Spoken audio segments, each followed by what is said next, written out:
City Slickers, the legend of Curly's gold. That's here on BBC One just after midnight. Now, one of the nicest men out of the ring. Anthony Joshua spars with Graham Norton. Hello, my name's Anthony Joshua, heavyweight champion of the world, and this is the Graham Norton Show.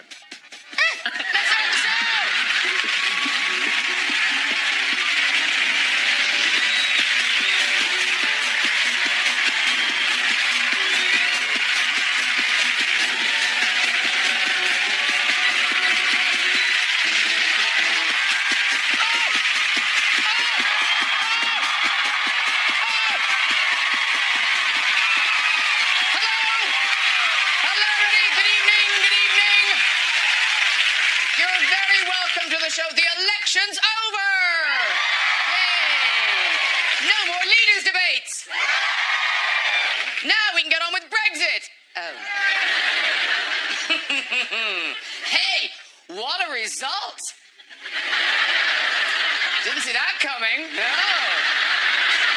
No, I tell you, we're recording this on Thursday night, so I don't know what's happened. I just don't know. I hope everyone's satisfied with the result.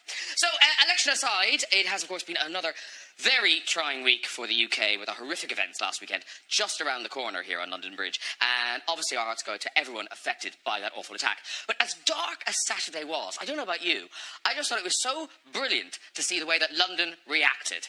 And people just got up and got on with their business, and you're all here tonight, and that's fantastic. London is unstoppable. Yeah. And, of course, you know, it was wonderful to see all the support that London got from around the world. Well, I say all around the world. Who needs scumbag terrorists as enemies when London has friends like this? Yes. Donald Trump found time in his busy schedule to pick a fight on Twitter with London Mayor Sadiq Khan over his response to the attacks. You know, it's called a Twitter spat, although I believe when Trump's involved, you shorten it to twat. I mean, you know, like, seriously, is there anybody who wants Donald Trump to stay up all night tweeting instead of just going to bed? Apart from you. Yeah. Duly noted, Melania. Yes. So, only a couple of months until Trump's planned state trip to London. Yeah, good luck with that. We'll be waiting for you. That'll be awful. I mean, some people are saying that the visit shouldn't happen at all and that hell will freeze over before Trump comes to this country. The bad news is, since Trump pulled America out of the Paris Climate Agreement, hell could freeze over sooner than we think. Listen, everyone, we've got a great show for you tonight, and lots of guests to get on. Later we'll be meeting Sherlock and Hobbit star Martin Freeman. He's here. He'll be talking about his new West End comedy, and with the music from pop sensation Shawn Mendes. Yes! Shawn Mendes! Performing his single, There's Nothing Holding Me Back. But first, yeah, all right. First, we know him from The In-Betweeners, Cuckoo and Man Down. I think it's fair to say he's the biggest comedian in the UK. It's the hilarious Greg Davies! Hello! Hi! So smart.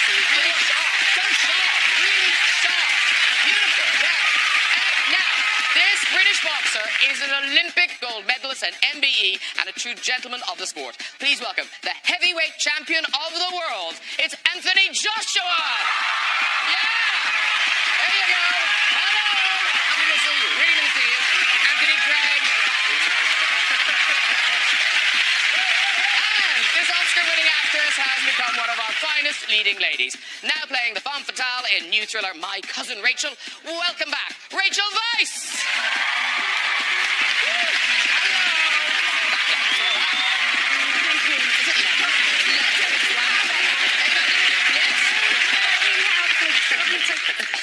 Nice to see you again.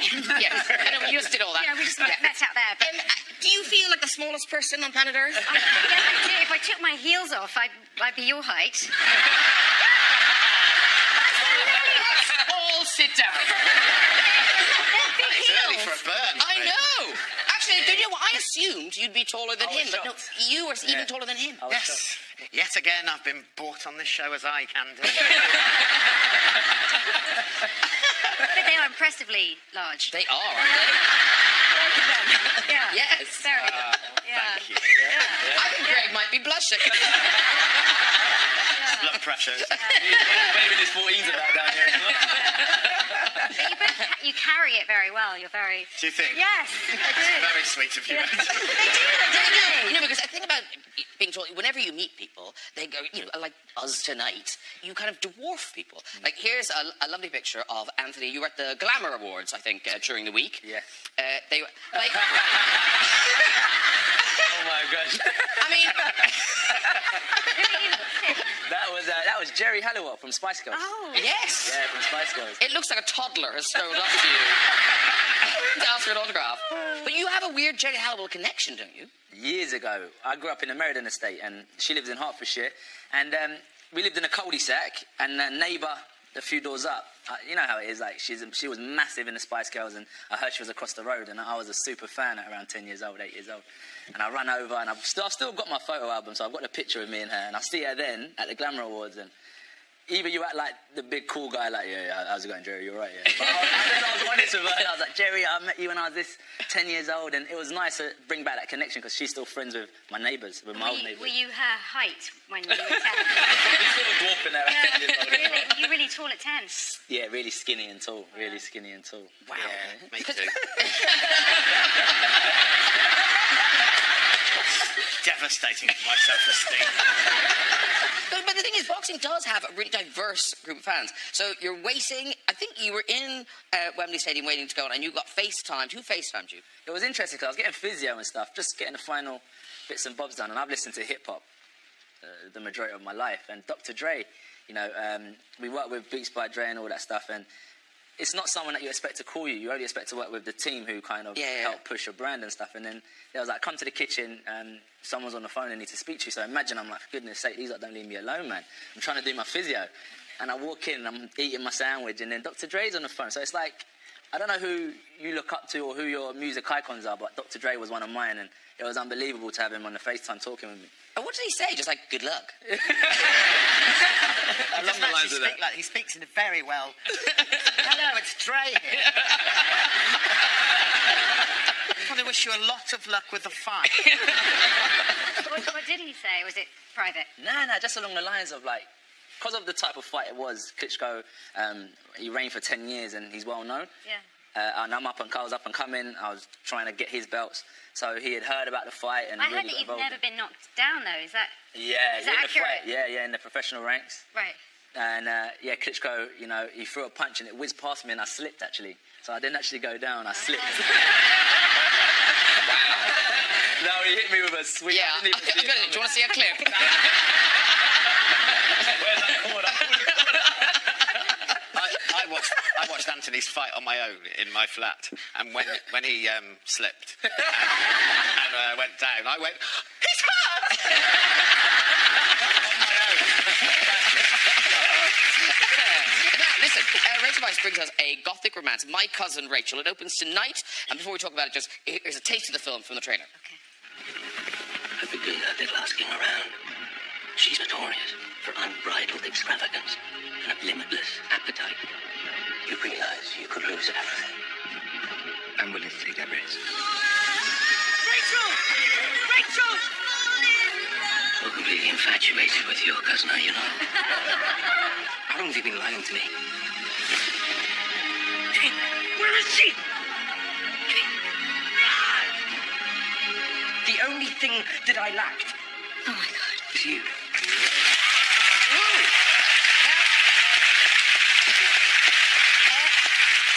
In what might be considered, you know, almost lazy casting, in My Cousin Rachel, you are playing Rachel. Rachel. And Rachel, she is an amazing character. I mean, I imagine for an actress it's extraordinary, because she's either a real piece of work or just a sort of heartbroken lady. Exactly. So, where do you stand on it to discuss?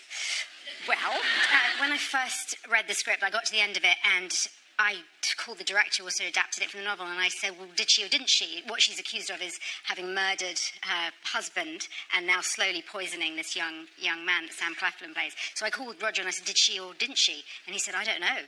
And he said, that's why I like it. It's a mystery. I had to make a decision in order to play her as to what she was up to, but I didn't ever tell anyone. Did you tell us? I mean, you must have talked about it all the time on Never. set. No. No. How weird. Yeah. Because so the idea is she comes back, she's been there, she comes back to Britain, and she has the possibility of being very wealthy. Yes, so her husband's died, apparently from a brain tumour, and he got very paranoid towards the end of his life and thought that I was trying to hurt him. But I've come as a widow to England to see the young man who was his ward, his cousin. But I possibly could be coming to poison him and to get all of his money and all of his jewels, because he has a bank vault full of jewels. Yeah. Or I could just be a woman who's looking for a safe harbour, who's misunderstood because she's quite modern, she's quite sexually liberated, and she doesn't believe that you should be just owned by your husband. She believes that you might possibly work for a living. Very shocking in the 19th century. So yeah, she could be just a misunderstood modern woman, or she could be a manipulative femme fatale poisoner. And in the thing, we saw the thing, in that thing, the telly, we saw some horses and things. Now, you look in the movie like a very experienced... Are you doing the riding in the film? Yeah. And didn't your horse have history? Oh, yes. Yeah, I think I know what you mean, that it had been trained on Game of Thrones. Yes. And it had been taught, but Camilla, she's a brilliant horsewoman, and she trains all her horses. She works for a company called Devil's Horsemen. They're fantastic horses. I don't want to make it sound like it was dangerous. Yeah. But it was really dangerous. Apparently, this horse had been trained to die. So if you pulled his left rein very hard, he would very elegantly collapse his front legs, his back legs, and lie down. And these are great, big, giant thoroughbred stallions, bigger than you both. And I was on Oh, now I get it. Okay. Some perspective there. Okay. They were big. It was a big fella. But so I canted out the shot and I stopped and pulled the left rein, and he just died on his left side, and I was on the left side, so he died on me. It wasn't unpainful, but it was okay. Yeah. We got up and it was okay, but everything went silent, very, very silent. Yeah. That silence that comes over things. Yeah. People just going, oops. Yeah. This isn't going to end well. An entire horse on Rachel Weisz. But you've had the common problem of frisky horses as well, haven't you? There are different kinds of thoroughbred stallions. There are those that have been, I don't know if the technical term for horses. Gelded. Thank you. I didn't even say castrated or not. Gelded. Yeah, gelded. Yes, gelded. They do not have their testicles. Yes, we got it. Yeah. We're all up to speed. We've got castrated, gelded. We're on it. Yeah. If people aren't following the story now. I'm trying to do it in the best sort of PG word, science word. Yeah, science word. But so if they have not been gelded, they're extremely sensitive to the smells of other horses. Actually, man horses or female horses, they don't care. They smell horse, and they get basically just really enormous erections. Which in a 19th century film, it's just not appropriate. You feel like someone should mention it. I'm just chatting on. But actually, Camilla's found she had a couple of ways of making it go away. But the one that's more mentionable would be she got Vicks, that you put on your chest when you've got a cold. She put it inside the horse's nostrils.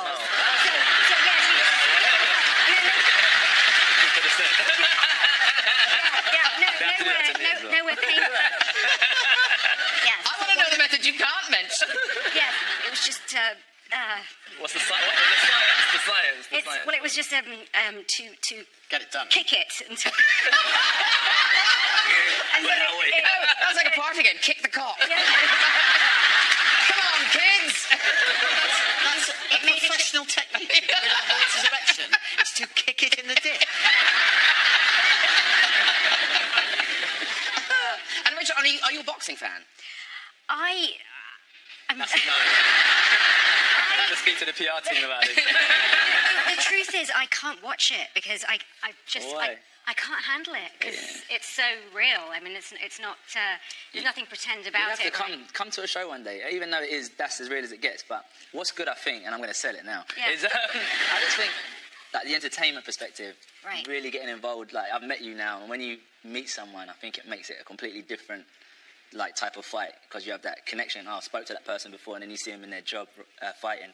You're not suggesting you have a fight with Rachel, like I think Graham and Rachel. That's celebrity deathmatch. No, that's a beautiful point because I mean, you're it's different. Yeah, you're very elegant. But I think wouldn't that make it worse? Because then I'd be kind of like, it's my mate Anthony, don't hit him. I guess I'd be able to just see the pure skill. If you only see someone fight, you just think that they're... I don't know. I find it terrifying. My husband is a huge, enormous fan of yours, and when the big fight was on a few weeks ago, I was told that the television was his for that night, and I had to leave the house because he didn't want me coming in and going, oh, no, you know. But he wanted me to say to you that he's just a tremendous fan. Yeah. He is. And send him mine. Okay. I know he's a big man down fan. But the thing is, tell us this, Anthony. How many years were there between you starting boxing, putting on gloves and starting boxing, and winning a gold medal at the Olympics? Putting on gloves and winning was 4 years. Fighting was... That's bonkers. Like, it makes it sound easy. But surely that's a rare story. A regular person couldn't do that. Yeah, you can. Anyone can do it. I swear to you. I'm no different. No. You were like you do have a natural ability. And you know straight away when your trainer saw you when you were a kid. You know how the boxing is, like, let's say, the old school boxers, like, you know, cigarette and that, who's going to be heavyweight champion of the world in. As soon as you walk through the door, everyone's going to be champion. But it's only potential, so it's who sticks with it. That's what I think is key in boxing. But I think what's interesting is because he wasn't a kid. That was the thing, like, because we hear that story about, you know, kids, 10-year-old being, and they're saved from kind of being in gangs and getting into trouble and stuff. But you came to it quite late. Yeah, that's interesting, yeah. So I moved out of Hertfordshire into London, and then... Yes, at the time I had more time for myself, and I started banging out the weights, pumping iron. You know, when you buy like you got 30 quid spare from EMA money in college. I don't know if anyone remembers. Yeah, EMA money, and you buy one of them Argos bench presses that have every single kit on it. And I just started pumping iron, and I started training with my cousin because he was doing it. Yeah. And we just started training together. So you were, what, 18 when you kind of turned your life around? 18, yeah, when I started fighting. Because I do think it's a properly inspiring story, because there must be lots of kids out there who found themselves in a particular situation when they're 17 and 18, 100%. And they think it's too late, I can't get out of this. And everyone at different stages, even like if you want to start at 27, it's not about becoming... I don't see like the championship stuff as what's important. I think like how you represent yourself, the stuff you learn, that's what's important. So the success isn't just in the winning in the ring, it's what you get out of the sport, I think. And that's what I like about boxing. And was there a turning point? Like, I know you had to spend a couple of weeks on remand in prison and stuff. Was that a turning point? Cut that part out. Oh, okay. I'm joking. Oh, okay, no. I was saying, who told me that? I don't know that. Wikipedia. Yeah, I was in the same wing. I don't like to talk about it either. But that was that kind of a proper wake-up call for you, or...? No, because you still feel invincible. Everything's about feeling invincible, but I think it was mainly my family name. As I said, like, the Joshuas, I started realising that there was that sort of respect, that it wasn't just for me, like, it branches out into the family. So through boxing, where I was representing myself properly, I kind of see the change in how people would treat me. Instead of, you know, treating me with respect out of fear, they'll treat me with respect out of love, and that love reflects onto my whole family, and that's what I like. Do you know what yeah, no, absolutely. So that's why I started seeing the change, and it's one or the other. Saturday night in Opera House or Oceana, or or running, running around the streets, and I chose running. And now I can balance the two now. Yeah, if there are any sort of young kids out there who have got extra money from their college grants and they're thinking, shall I spend this on bench pressing or books, or shall I have an extra burger every night? You can see how those two things. Choices. But I love that you tell that story, and then how incredible to think that boy, that kid who did that, you know, with his money, just a couple of months ago, there you were, Wembley Stadium, 90,000 people, broke Sky box office records, showed in 140 countries, world heavyweight champion beating Vladimir Klitschko. I mean, it's an incredible, incredible achievement. I mean, thank you very much.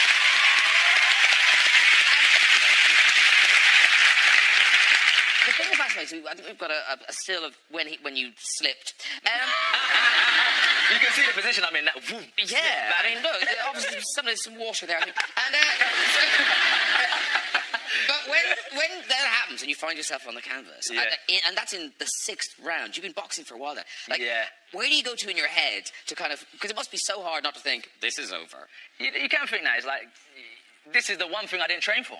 Out of all the stuff I've been training for, this is the one thing that you don't prepare for. So you go into that fight or flight mode where it's like, okay, I could either stay on my back and say to myself, I've given it my all, and I'm happy with coming this far, or you go up and fight the extra rounds and you think, I want to go that little bit further. It's just that fight or flight mode, because as I said, it's not something that you prepare for. Yeah. So when you find yourself in that situation, I think then it becomes about character. So who are you? Take away all the stuff that you've been taught. You have to unteach yourself and go into who are you? What do you represent? And that's a fight. I'm a fighting man, so I got up and just carried on scrapping with him. And the 11th round, you knock him down, you get the title. Yeah. In the end, was that stamina? Was that just you being a much younger man? He's 41. I don't know. Do you know, he come in unbelievable shape. He's phenomenal, got experience. And I just think, as I said, because he was knocked down, I was knocked down, we were both tired. I think it was just about character. And I think it's that spite. You need that spite. You know what I mean? You need that. You know, it's like them horses, like, no one put that Vicks on my nose, that fight. You know what I mean? No one put Vicks on my nose, that fight. That's basically the best way to describe it. And despite all the success, is it a story that you still live at home with your mum, or do you actually live at home with your mum? No, I live at home with my mum. I hope you're paying her some rent. That was on Wednesday. Oh, wow. That was on Wednesday, so Thursday was the press conference, Friday, and then we fought. So, and your mum didn't watch the fight. She like that, you know. It's that. How Has you she feel? ever been able to watch? I took her to the Olympics, and that was it. But as I said, I don't think fighting you do for passion. It's not a job career. So I don't like. It's not like I'm going to bring my mum to work day type thing. You know what I mean? So I kind of keep it separate. I do like to keep it separate. But she approves of the fighting. She doesn't. Because of the person, how I am now. It's funny. My dad said to me when I was at secondary school and I was being bullied, he took me to a room away from my mum and he said, this is when you need to prove that you're a man. This is when you need to show strength of character, because he knew it was happening to me. Yeah. And I really listened to him, you know, and he said, you turn around and hit a bully once and you'll never get hit again. Yeah. So I did. The next day I went in. And I did hit the kid jumped on my back and I turned around and hit him. And he beat the shit out of me. So you didn't teach you the fundamentals. Everyone was clapping. But your mum likes a scrap, doesn't she? Yeah, she's older than me, for sure. Yeah. She had a play fight with my dad once and chased him up the stairs and punched her way through a toilet door. I don't want to get into that. And listen, Greg Davies, he's back on tour in September. I think we've got the poster. There we are. You got it, flaunt it, right? Yeah. The training that went into this. You magnificent beast. Do you know what? I'm going to tell you, that picture, I paid a great deal of money to have that picture taken. And what you can't see is in the background, there was a very aggressive male swan. I had to run into the water and have a picture, and then it was coming at me. They're absolutely petrifying creatures. And is this the poster that was banned? Yeah, on Amazon. On Amazon? Yeah. And this is a genuine quote, I breached their nipple policy. But then you got around the nipple policy. But if I'm not allowed nipples, I have to cover them up. So you did this poster. Yes, please. And that was acceptable. Yep.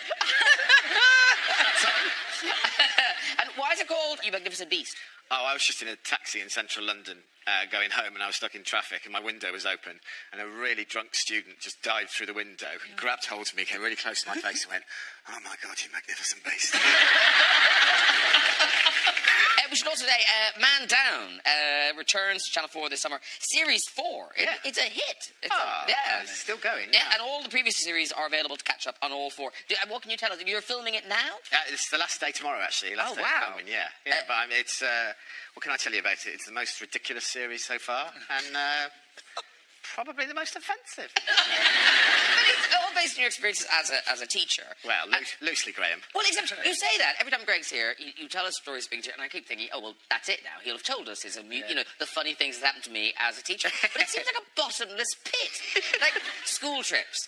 Because school trips seems like that's when all rules go out the window for pupils, everybody. And for teachers, I think. Yeah. I think. You've got to remember, when I first started teaching, I was 21 years of age, you know, and you're I was sent to Paris on a school trip. 3 of us, all of us in our early 20s, in charge of a busload of kids. It's frankly amoral. What'd you get up to? Do you know, it's awful. I can say it now. I'm never going to go back to teaching now, right? I think it's unlikely. Yeah. And I got really drunk with 2 friends in a hotel room when the kids were all in bed. Like, really drunk. Yeah. We'd had a bottle of tequila between the 3 of us. And then I heard kids running around. It's so bad, isn't it? Heard kids running around, and I'm quite good at pretending to be sober when I'm not. So I said, I'll go out and I'll deal with this to my friend Tony. Who's still a teacher.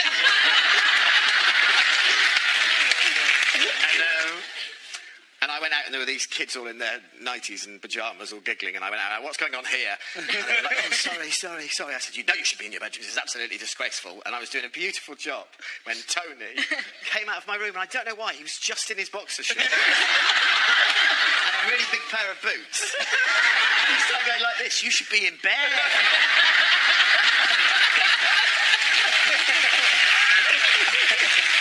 I grabbed him by the face. I was so frightened. I grabbed him by the face and I just pushed him right into my room. I closed the door. One of the kids went, is that Mr. Stevens? And I went, yes, he's not feeling very well. I accepted it. That was it. Listen, you brought us an exclusive clip from Man Down. So what have we... I've seen it. Tell us what we're going to see. Oh, yeah. It's just going to upset everyone. My character's had a baby, not with a lady that he's with, unfortunately for him, but he's had a baby. Or he's about to have a baby in this clip. Yeah. And the scary lady from his local cafe is explaining what he can expect when he sees his baby born. Okay, here we go. My God, it's all about him, isn't it? Well, this is his kids, Dan. Why? He's had them for ages. Mine's going to be new. He can talk to them on the phone. What's the problem with having a baby in the flat? You can put it in a shoebox. Hey, Shakira. Did you know Dan's going to be a dad? Good luck, they're pricks. Have you seen a kid get born?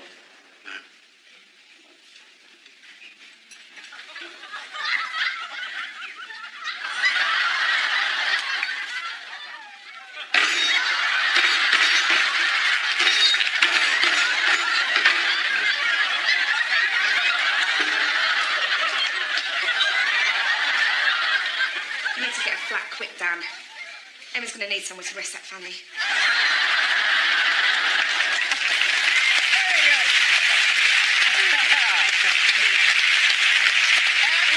Time to meet my next guest. He made us laugh in The Office, thrill us in Sherlock, and wowed us in The Hobbit. Please welcome Mr. Martin Freeman!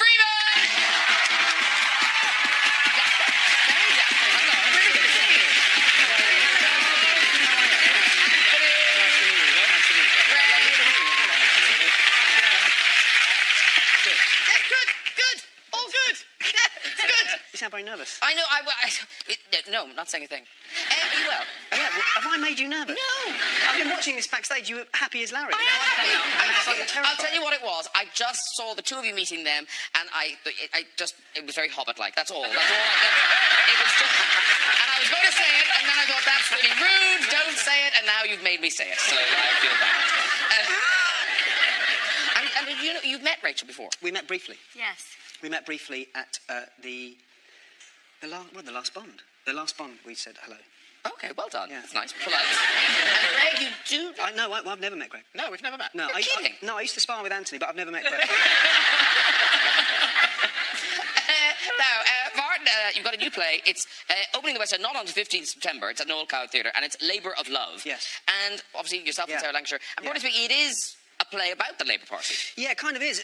What appealed to me about it was it contained things in it that were like conversations I was having every day with people I knew about. I'm a Labour supporter, but even if you're not, I think it's been fairly clear in the last few years that Labour has been having an interesting time. Yeah. And a play landed in my lap that was just really funny and really touching, and also quite just very pertinent to now. It was very, very up to date. Sarah Lancashire, she plays the constituency agent. Yes. So I'm an MP and she's my constituency agent, and I'm a kind of slightly... Well, I'm part of that Blairite wing of modernisers, I suppose, in the party, from the early 90s. It covers kind of 25 years. So he gets his seat in Nottinghamshire, and he wants to push the party forward.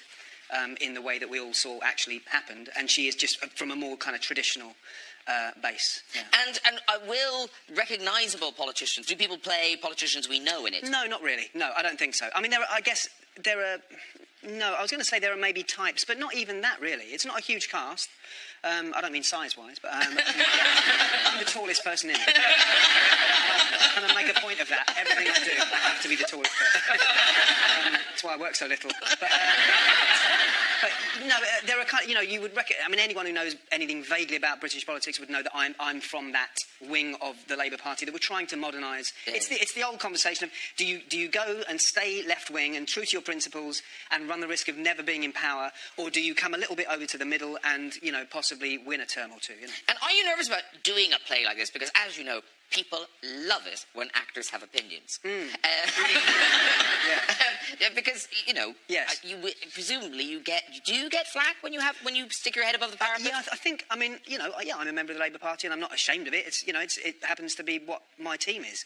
But I love plenty of Tories, in my life. And you are allowed to have opinions. But yeah, of course. But have you been asked to do things like Question Time, Newsnight? Yes, and I wouldn't do it.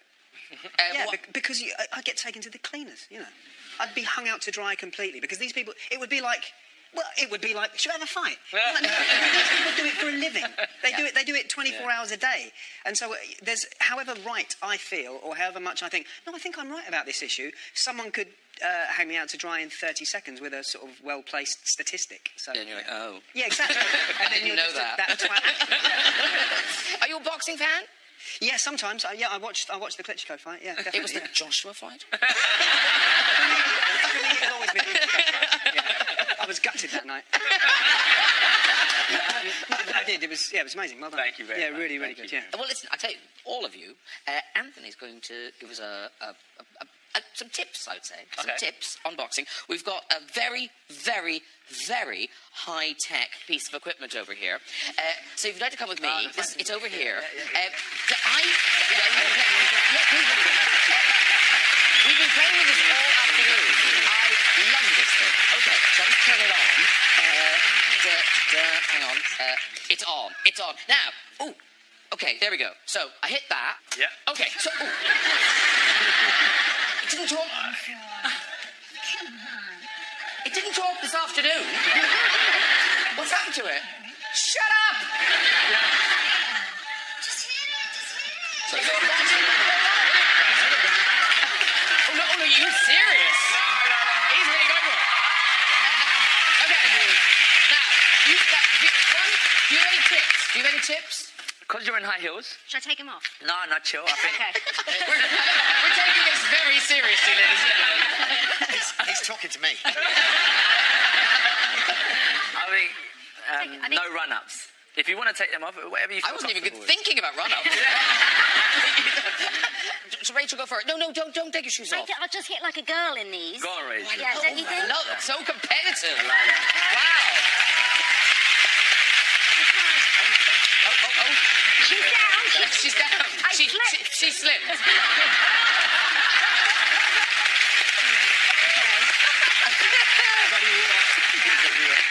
Do you want to go first, Rachel, or do you want to go... Oh, I don't mind. I just feel like I could hit Okay, look, you seem keen. Go on, then. Any other advice? Are you left or right-handed? Right. Right, so right leg back, so you really get the whole... Right leg through. back. Okay. And the aim is just to hit it so it goes away. It goes into that. You go boom, and it goes back up. Okay. Okay. Go, Graham. Honestly, mine was so bad. So let's see what Rachel gets, and then I'll decide if I'm going to do it. Yeah, You get a score. Okay. You get a score. You get a So score. left leg forward. Yeah. Are you in range, though? Are you in range? Oh, I don't know. Should I find out? Come forward a bit. Come forward a bit. Because you want to remember, your aim is to punch through the bag. through? So I want to go like that. Yes, I like that. And just hit it in the middle. Come on. Let me go. 182. Who's going next? Okay, here we go. Okay, we have 182. 182 to beat. 182 to beat. Okay. Here we go. Loving it. There's a terrible thing where you don't care and then you do. Yeah, I know. Can't I just have a stare down with it? And it's who laughs first, loses. Right. Okay. Oh!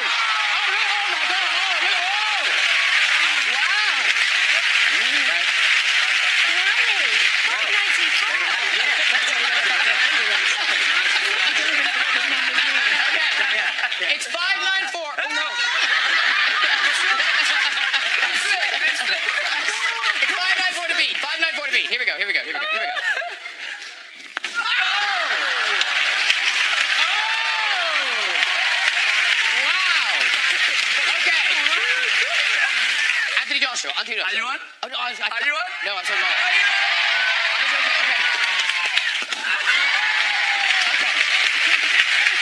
Go. Oh, no, I'm going to do this. Here we go. Oh, look, I'm still going. Okay, there you go. Okay. What was yours? 8? I think it was 3,000. No, it's 672, was it?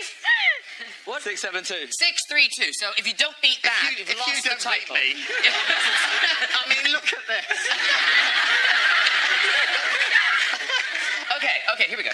This Same is technique as you. the world champion. Well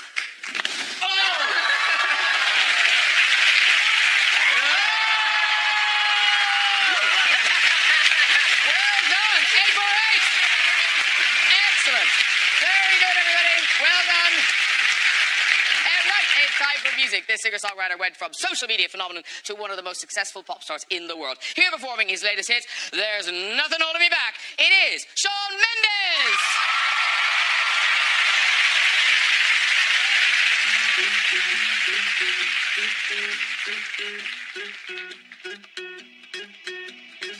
I wanna follow where she goes. I think about her and she knows it. I wanna let it take control. 'Cause every time that she gets close, yeah, she pulls me in enough to keep me guessing. Oh, and maybe I should stop and start confessing. Oh, I've been shaking. I love it when you go crazy. You take all my inhibitions. Baby, there's nothing holding me back. You take me places that tear up my reputation. Manipulate my decisions. Baby, there's nothing holding me back. Oh, there's nothing holding me back.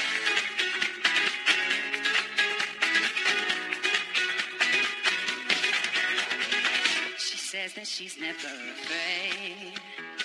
Just picture everybody naked. She doesn't really like to wait. Not really into hesitation. Pulls me in enough to keep me guessing. Oh, and maybe I should stop and start confessing. Oh, I've been shaking. I love you when you go crazy. You take all my inhibitions. Baby, there's nothing holding me back. You take me places that tear up my reputation. Manipulate my decisions. Baby, there's nothing holding me back. Oh, there's nothing holding me back.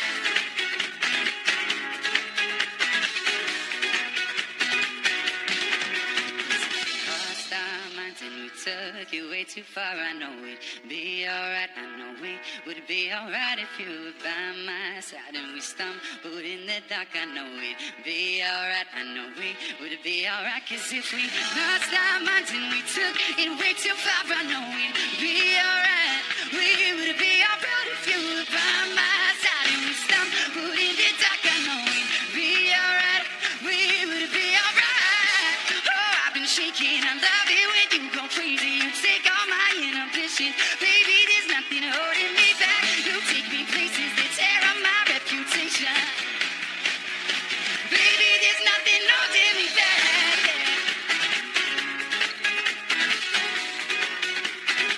There's nothing holding me back. Oh, baby, there's nothing holding me back. Thank you so much. Shawn Mendes, everybody! Come on over and see us do. Welcome. Thank you so much for doing that. Very nice to meet you. Shawn Mendes, come join the group. That's Greg there. Anthony, Rachel, Bob. Thank you so much. Thank you. Dan's all here. How's it going? Hey. Oh. Pleasure. How are you guys? Yeah, good. I see some hardcore Shawn Mendes fans have snuck in. There's some girls in the front row there. They are. They knew all the dance moves, everything. I see them a lot. They're very familiar faces. Thank you for coming. Again. And that's from the deluxe. There's now a deluxe edition of your album, Illuminate. Yes. Yes, very good. And that's, I'm sure you have it. You have it, don't you? Yeah, of course. Good. Yes. So here's the thing. So how old are you now, Shawn? I'm 18. Wow. 18. Wow.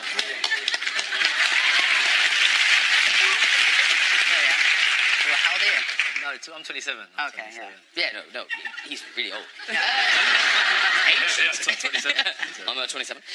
No, because, but I'm 27. Right. Stone. Yeah. 27 stone. Because but the odd thing is now in Canada it's 21 to drink. 19 in Canada. Oh, 19? Yeah. Okay, so you're nearly there. So close. So. Oh. No, it's not been that. I've been in Europe for 9 weeks. Yeah. I know. I've been in Europe for 9 weeks touring, so it's been great. Yeah. Hey, we've got a picture of you in Ireland. I think this is in Ireland. Yeah. Here you are in the The Guinness was good there. That's going to be such a shock to go back, isn't it? It's going to suck, yeah. Yeah. I'm not going to be able to go anywhere. No, I wouldn't bother. Just No. Well, actually, you're on a world tour, so you're fine. Yeah, but I go home in a couple of days, so I'm going to have to, yeah. And I can't get a fake ID, just... You look very like Shawn Mendes. Yeah, I know. Who famously is 18. Yeah. But he's got, like, because you just sold out 2 nights at the O2. I mean, that's thousands and thousands of people. That's amazing. Yeah. So you go home... You go home to Canada and just watch television for a few days. Pretty much, yeah. Actually, no, I'm home for a few days, like 9 days, and then I'm in America for the American tour. Okay. Yeah. Which is 21 to get a drink. Yeah, so I'm screwed there. Really close. I'm just trying to come back here. Yeah. You'll save your voice. Yeah, You'll save your voice. You'll sound... So that I'm together when I come So back. frighteningly English that all we're worried about on this case is that he can't drink. You've sold millions of records. I'm so sorry you can't get this. Cancel that world tour. 21, don't go there. Rubbish. Listen, you sounded great tonight, and thank you very much for doing that for us. Shawn Mendes, everybody. That is nearly it for tonight. Before we go, we do have time for just a quick visit to the big red chair. Who's there? Hello. Hi. Hi, what's your name? Julie. Julie, lovely. And where do you live, Julie? Barnet. Barnet. I met Julie the other day. Sorry? I met her the other day at a He's petrol just read station. my story.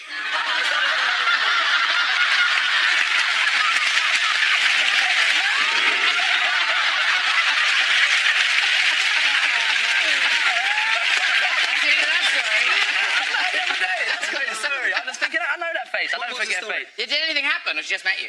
At first she was like, oh, their friend wanted a picture and was talking for ages. I was on time for my meeting. And then she was just like, I don't care about boxing. And then that's it. We just started talking, got a picture, and it was a lovely story. We spoke for about 15 minutes at a petrol station, and that was it. So 15 minutes? A good 15 minutes. That's a wear off. So, yeah, I remember her face. I did remember her face. You would. Okay. Well, that is the majority of the show. And we just in that you can contact us via Red Separate to this very address. That is it for tonight. Please say thank you to my guests, Shawn Mendes, Greg Davies, Anthony Joshua, Rachel Weisz, and Mr. Martin Freeman. Join me next week with pop legend Alison Moyet, new Spider-Man Tom Holland, actress Sienna Miller, Planet of the Apes Andy Serkis and Woody Harrelson, and the always entertaining Mr. Mark Wahlberg. I'll see you then. Good night, everybody. Bye-bye. You can watch some brilliant stand-up from Leeds West Yorkshire Playhouse, courtesy of BBC Asian Network Comedy. Just press your red button now. In a moment, it's Western comedy with our film City Slickers 2.